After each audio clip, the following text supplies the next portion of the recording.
We now turn to our political panel for some analysis. Michael Crowley is a White House correspondent for The New York Times. Eliana Johnson covers the White House for Politico. Joel Payne is a Democratic strategist, and he appears frequently on our digital network, CBSN. And Ed O'Keefe also appears frequently on all CBS networks. We keep him very busy. He is our political correspondent here at CBS News. Joel, I want to start with you. The president sent 13 tweets in 24 hours about Congressman Elijah Cummings. It changes the news cycle. It forces the question to be asked of all Democratic candidates how they respond. What does this mean politically on the campaign trail when the conversation comes back to these divisive issues that are often perceived as being about race? Well, it's certainly distractive, and I think it forces all of the candidates to, kind of have this come to Jesus moment about whether or not the president is racist. That's the question that everybody likes to ask, which I actually think it's rather obvious. You can kind of look into the president's soul when you look at his Twitter platform or his Twitter stream. But the bigger point here is the president is talking about things that normally are reserved for, things at the far-flung reaches of the party. People who are political advisors who are nameless, like Lee Atwater, or regional politicians like Jesse Helms. We really, in the modern era, have not had a president who's spoken like this. And the challenge it creates for Democrats, particularly when you're looking at things like impeachment and when you're looking at all of the other things that the Democratic Party is contending with, is whether or not they are going to challenge this president in a way that's going to be satiating to their base.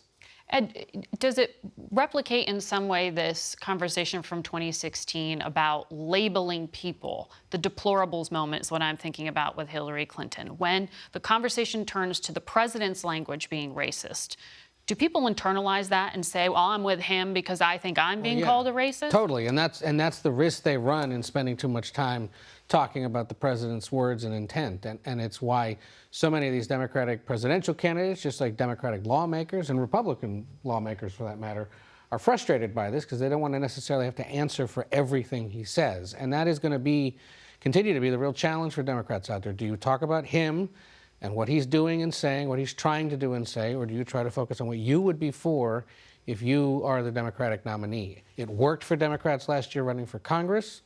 Let's see if Democrats running for president can remain just as focused on everything else, with whatever he's doing sort of being the constant that's always there, the elephant in the room that everybody knows about.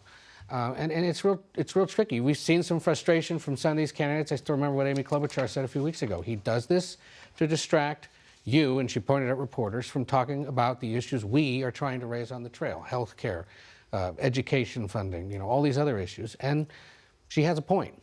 Mm-hmm. Eliana, how is the Trump campaign feeling about all of this? I mean, we had some economic numbers this week. You saw GDP actually come down. It's about 2.1%, less than many had predicted. Is there some softening, or is there a reason for worry that would cause the need for a distraction, or is this just the president popping off? Look, the one single thing that could really cause alarm in the Trump campaign is a downturn in the economy. A one-off statistic, an economic downturn over 1 month, is not enough cause for alarm, but a persistent trend in that direction certainly is. So we're not there yet. I don't think you can link it to the president's comments. However, I do think the president's comments are something of a strategy. They serve dual purposes. The comments directed at Cummings are a pushback on oversight. They originated from an African-American Republican operative appearing on Fox News in a discussion about Elijah Cummings' role in oversight of what's happening at the border. So the president is saying this oversight is illegitimate, and it's also a way to animate both his base and part of a sort of long shot attempt to gin up African-American voters by saying this person who served in Congress for over 3 decades is more focused on investigating the president than he is on serving his own district. That's at the very least the argument that the president's making. And what is happening inside the White House around this, Michael? I mean, you heard the chief of staff saying none of this is racist. He understands why it's being interpreted that way, but it's the president rejecting, basically, he says, illegitimate attempts at oversight.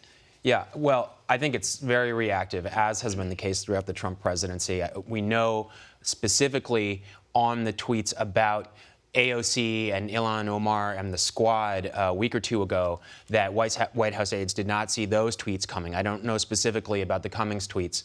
And there was a plan to try to get the president to dial them back and to say that they had been misinterpreted. And instead, the president doubled down. And to the extent that the White House was trying to put some kind of a strategy around these tweets, the president didn't want to follow it. So I think as we've seen throughout this presidency, Trump is there, basically in the residence, frequently, Eliana, with a useful reminder, watching Fox News, responding to Fox News, that you almost can't overstate how much his public commentary is driven by what he's seeing on Fox and Friends, Tucker Carlson, Sean Hannity's show. It's just an astounding phenomenon. And his aides are just trying to kind of reverse engineer from the tweets that they see. What did he mean? What's the strategy here?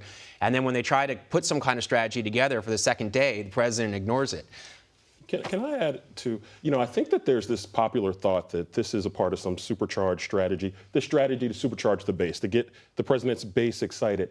I don't know if the proof is there for that. I looked at a recent Fox poll that said he had an 87% approval rating with Republicans. I looked at Mitt Romney's approval rating from 2012 when he was the Republican standard bearer. He was also at 87%. So I don't know if there's any proof that this Republican Party is more loyal to Donald Trump than other Republicans have been. I think there is standard loyalty to the Republican standard bearer, but I don't know if this strategy is working, and it's actually pushing away moderates, it's pushing away swing voters, and you've seen 3 House Republican retirements this week. I wonder how much that's linked to the president's language of late.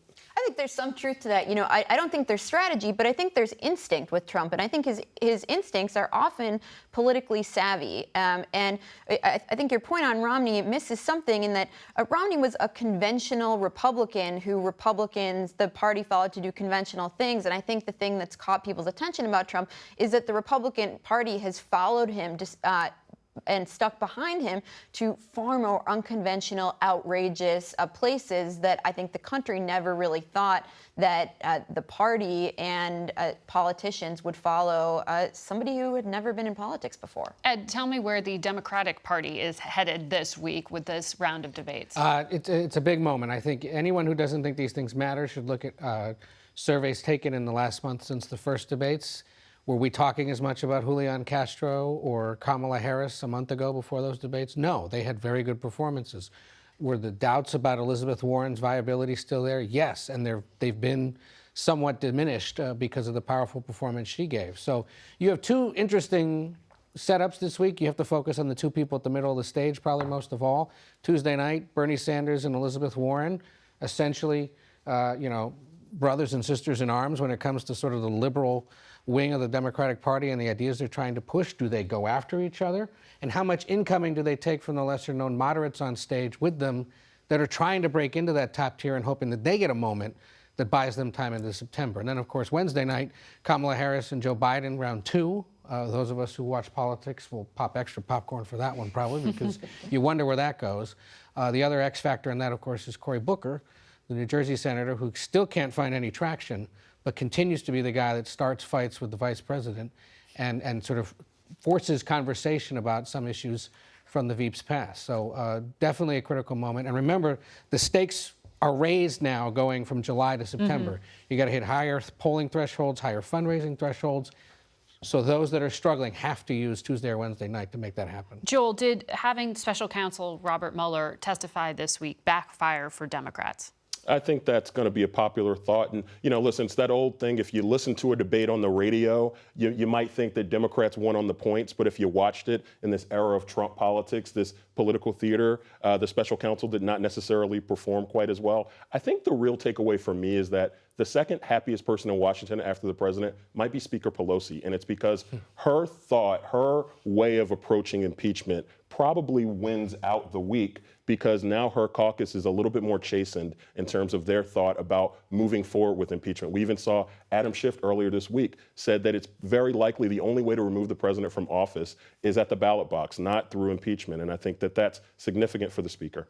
Eliana, there was some reporting in the Washington Post writing about Robert Mueller, who is 74, 75 years old. He is a peer of the president, but it was suggesting that there were real doubts and conversations behind the scenes about whether he was up for it, for the kind of questioning that he endured. Is this a below-the-belt hit on a public servant, or is this a legitimate question? I don't think it's below the belt, and I think it's the job of reporters to bring out to the public the stuff that we reporters are privy to behind the scenes here in Washington. And those are the things that Mueller allies had been saying in green rooms and in the hallways of Congress. And I think it was important for the public to know that these are things, and it would have been fair had Mueller been 64 or 54 or 44. He happens to be 74, but these are the things that had been a real concern. Yes, they'd been whispered by his critics with some glee, but also the people close to Mueller had expressed real concerns that he was not up to this testimony. And I think the American public saw that bear out on all day on Wednesday. It was pretty painful. Michael, the president said he had a few wins this week on the immigration front, but one of the things he also counted as a win was what happened overseas. Yeah. Boris Johnson ascending to become the prime minister of the UK. He's described him as resembling himself. That's right. That's right. Well, this is going to be an amazing relationship to watch. In some ways, these men are very different. I mean, Boris Johnson is a classical scholar, erudite, wrote a biography of Winston Churchill, loves to quote, great literature. A pretty different approach than the president. At the same time, these men are both entertainers who have put their fingers on something in the pulse of our political moment in the world right now, which is a kind of populism, a kind of anything goes style. Boris Johnson sort of gleefully used the word "dude" in his first public speech, kind of breaking the old rules and projecting a sort of authenticity that people seem to be craving. I think it's hard to know exactly substantively how this relationship works out, although I will say the special relationship is probably going to improve. We will be watching it, and we will be back in a moment.